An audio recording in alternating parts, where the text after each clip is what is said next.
Ladies and gentlemen, welcome to the podcast, The Joyful Frugalista, and now here's your host, Serina Bird.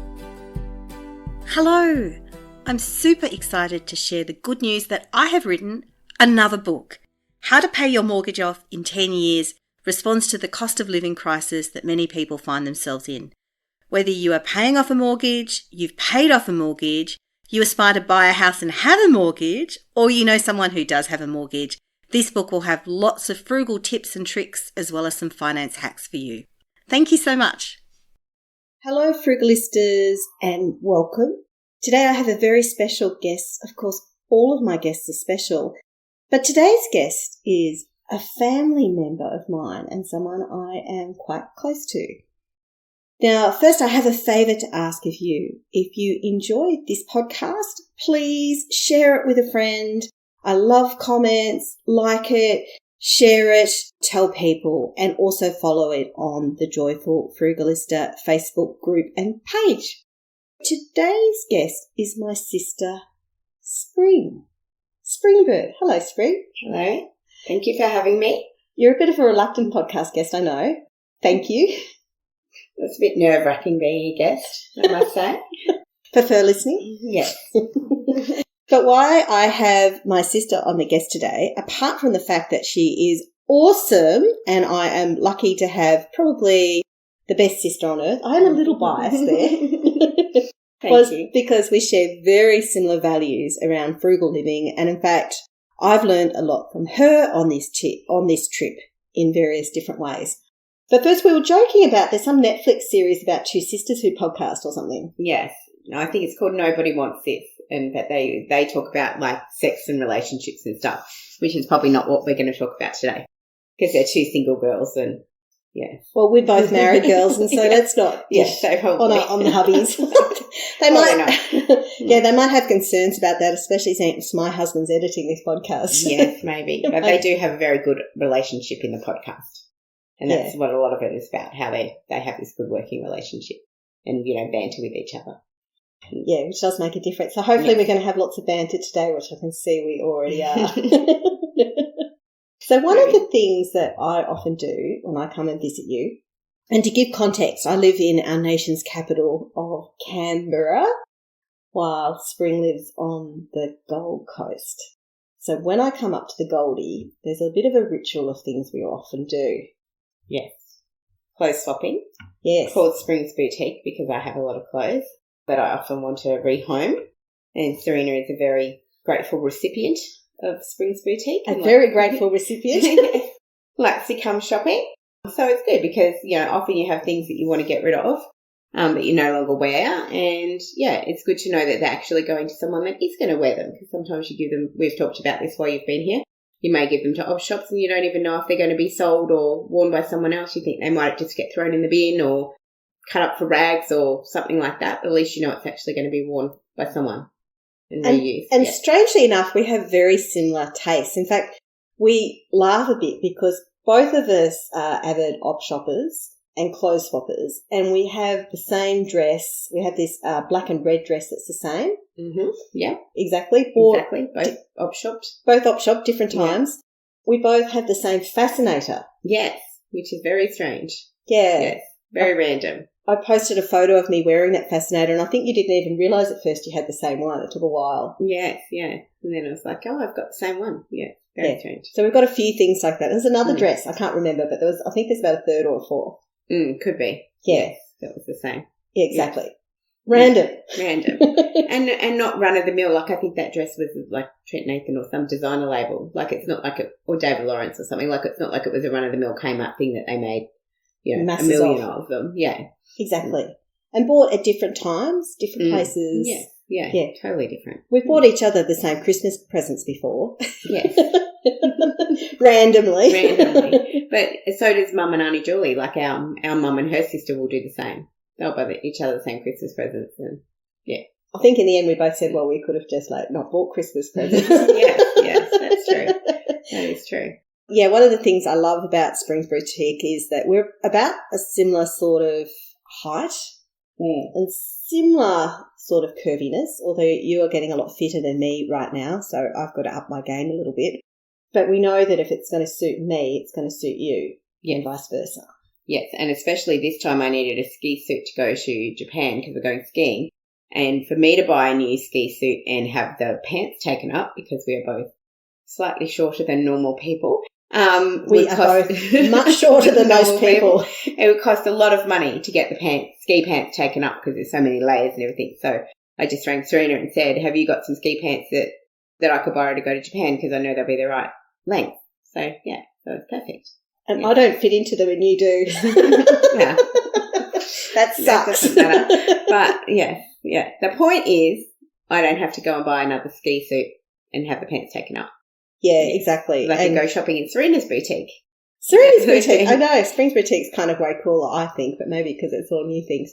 But quite seriously, though, like the amount of times I've gone somewhere and people said, oh, well, I op shop, and I've stopped and I've looked at my outfit and probably most of it's come from Spring's boutique, and I'm like, this is all free. Yeah, especially because you're on a buy nothing year. Exactly. But you can accept gifts. I can. Yeah. We went shopping yesterday at Pacific Fair on the Gold Coast, which for anyone who's been here is quite a big shopping mecca. It was very busy, wasn't it? It was very busy pre-Christmas. Yeah. It was crazy. Yeah.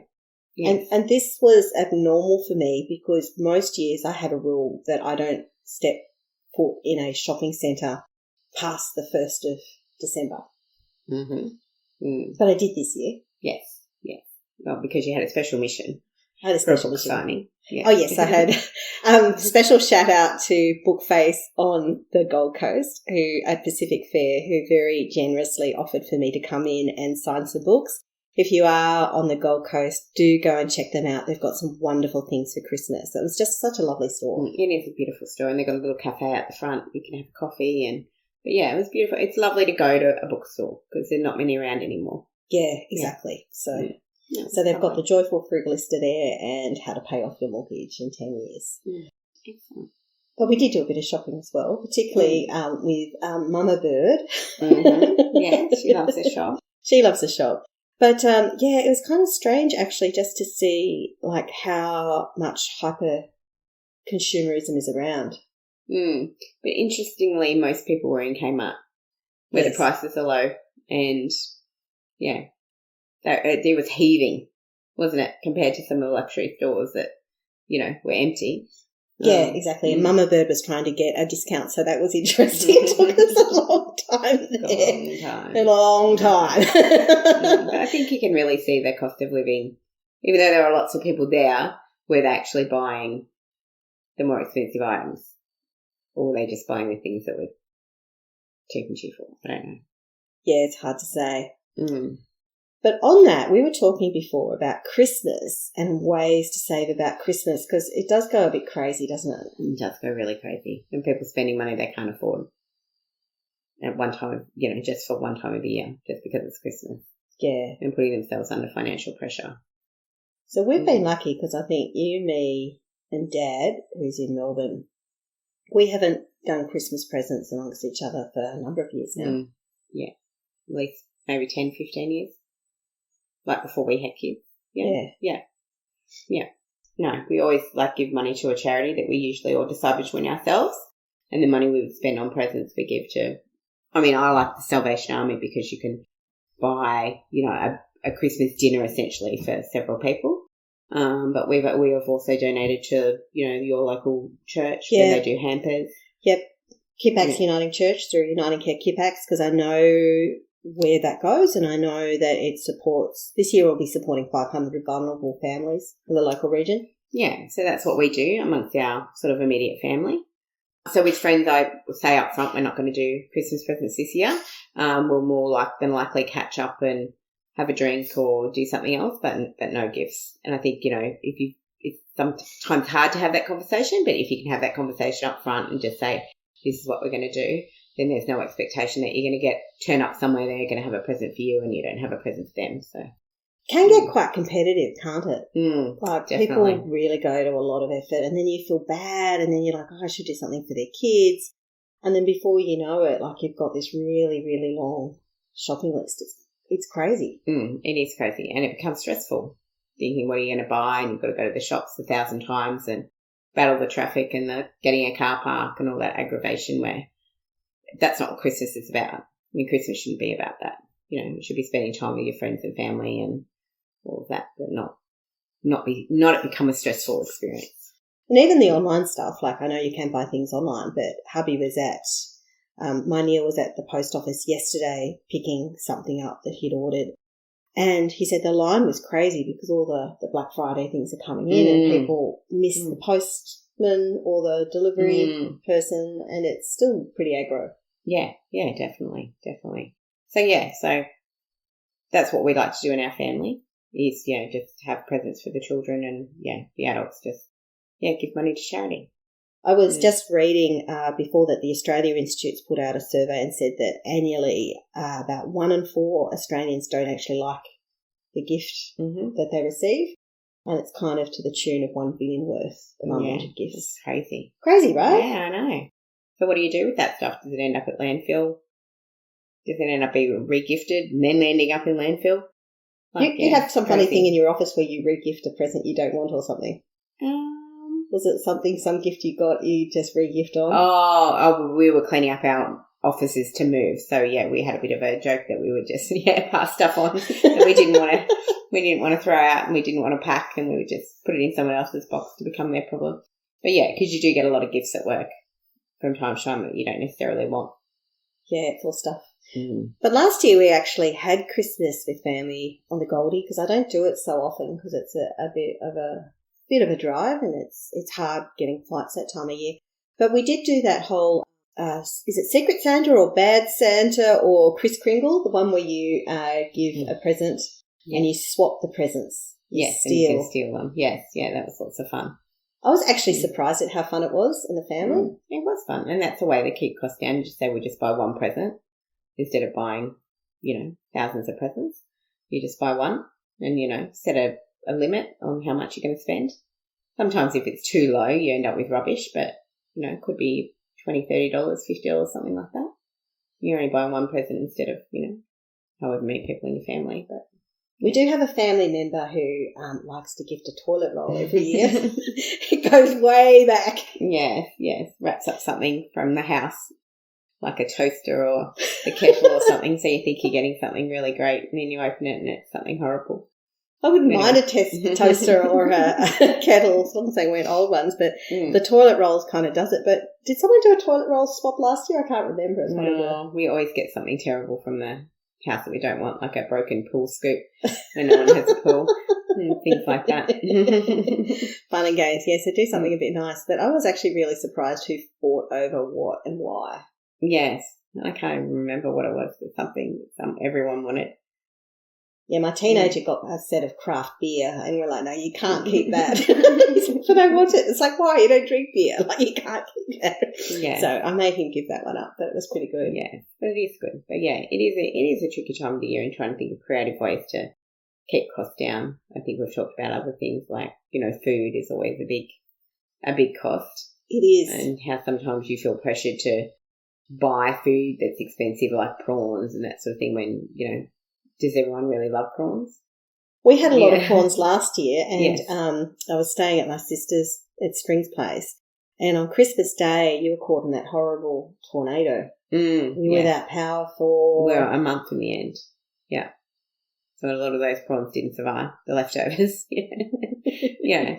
We were eating a lot of prawns on Boxing Day. We were.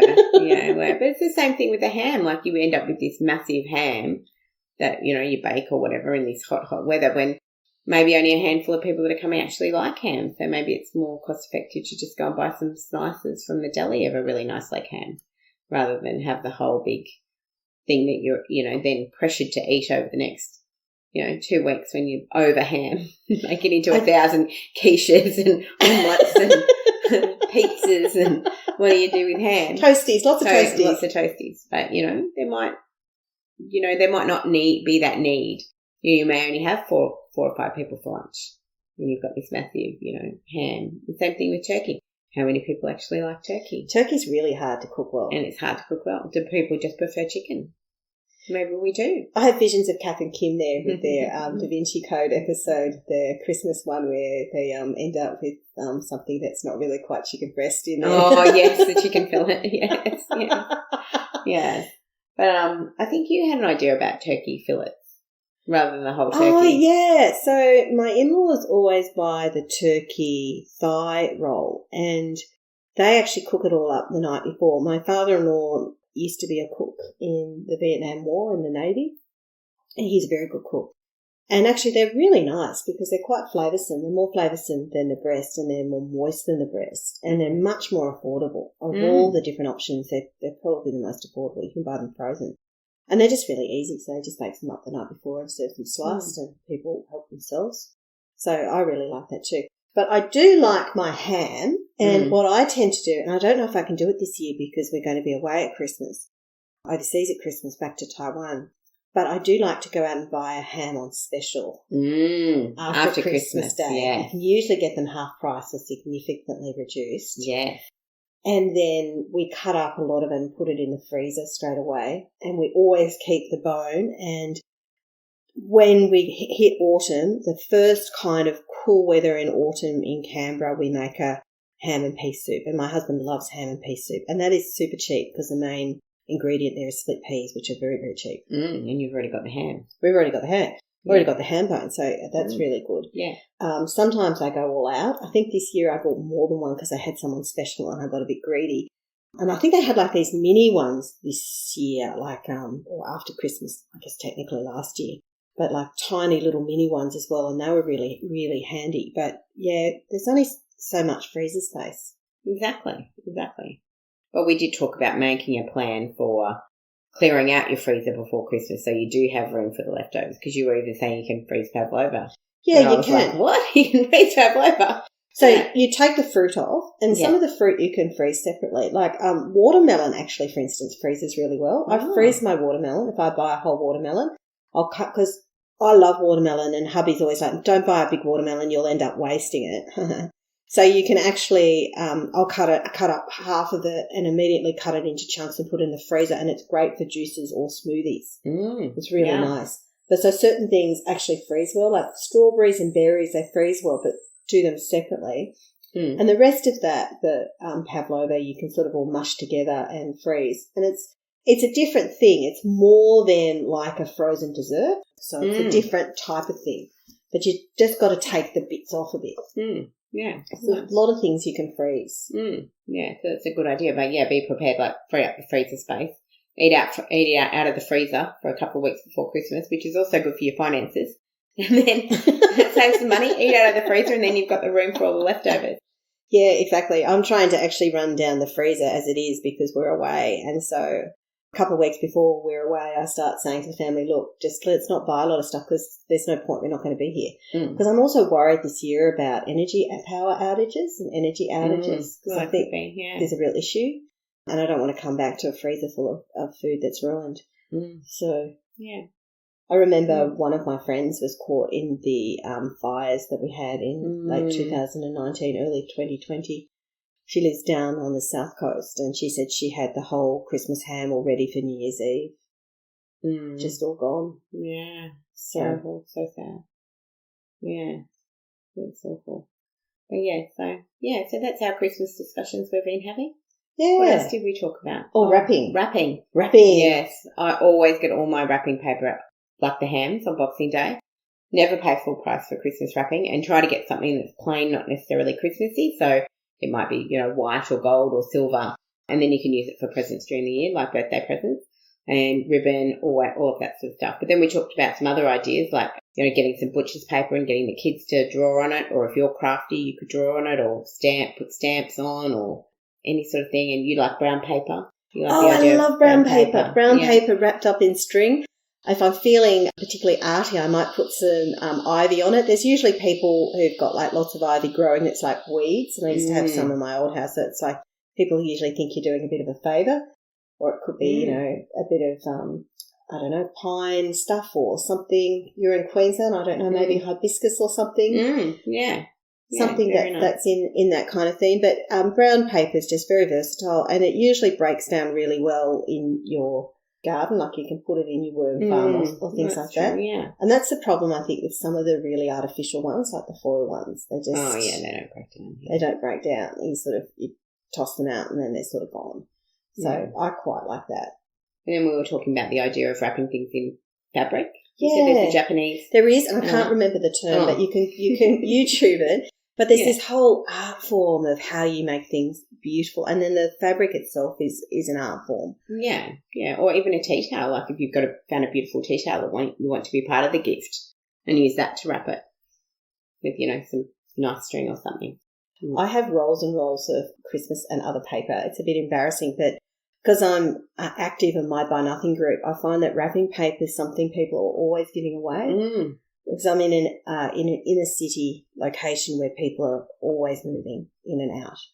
And it's one thing they usually don't want to spend money to pack. If they've got a car load of stuff that they're driving interstate with, they don't want to prioritise the gift wrapping. Takes up valuable space. Exactly. Yeah. Well, that's a good idea. Yeah, look out for that. Yeah, I don't think we have a Buy Nothing group here, but on Facebook I follow like the Gold Coast free stuff or something, I think it's called. But I haven't seen wrapping paper yet, but I'll keep an eye out. Yeah, it's amazing. But I just think just keeping it simple, really. And even just keeping those leftover bags you get presents with. Yes. That's a good idea. I do always keep leftover bags. Yeah. Especially when you suddenly go, oh, there's an instant present. And do you have a regifting cupboard? Yes, I do have a regifting cupboard. I'm embarrassed to say. Is it embarrassing to say? But sometimes it's things that just, that someone else would enjoy it more than you. Well, I just have so much stuff. And a lot of stuff. It's not that I don't like stuff. It's just, someone will enjoy it more than you. So accept it with gratitude and keep it for the right person to pay it forward. Yes, that's right. Yeah. So, yeah, it's better than it going in landfill, I guess, if you look at it like that. Yeah. People are like, oh, you shouldn't re-gift, but if it's not something you think you'll use. How would anyone know that you've regifted something unless you accidentally give it back to the person that who's would given be it to awkward. you? That would be awkward. Yeah. But you could always go, oh, I loved it so much I bought another one. Yeah, that's true. That is true. Yeah. Oh. Yes. Excellent. Well, thank you so much, Spring, for being my guest. Okay, thank you for having me. Oh, you're welcome. So I know you don't have socials where you want people to follow you. No, not really. No, but you will see Spring's been quoted particularly in my first book, The Joyful Frugalista. So, yes. Well, thank you very much. Thank you. Thanks for having me. You've been listening to The Joyful Frugalista with Serina Bird. And of course, sound has been by Neil Hadley.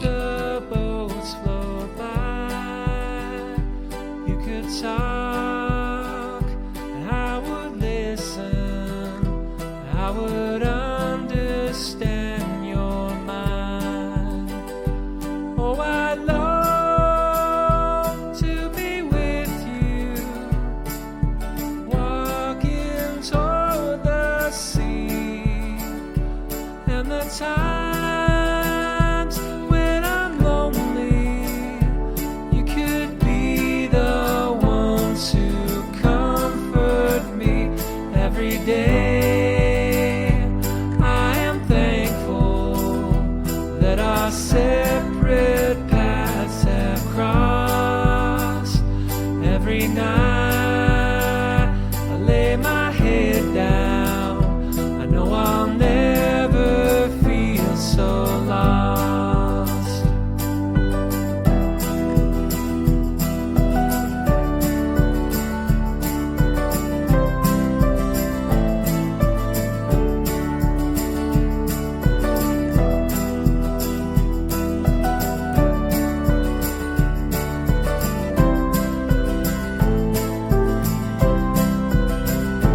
What if we cross the river? Start a brand new life with a house and a family. If you'd only be my wife, so I leave it to you now. You can tell me what you think. We could stay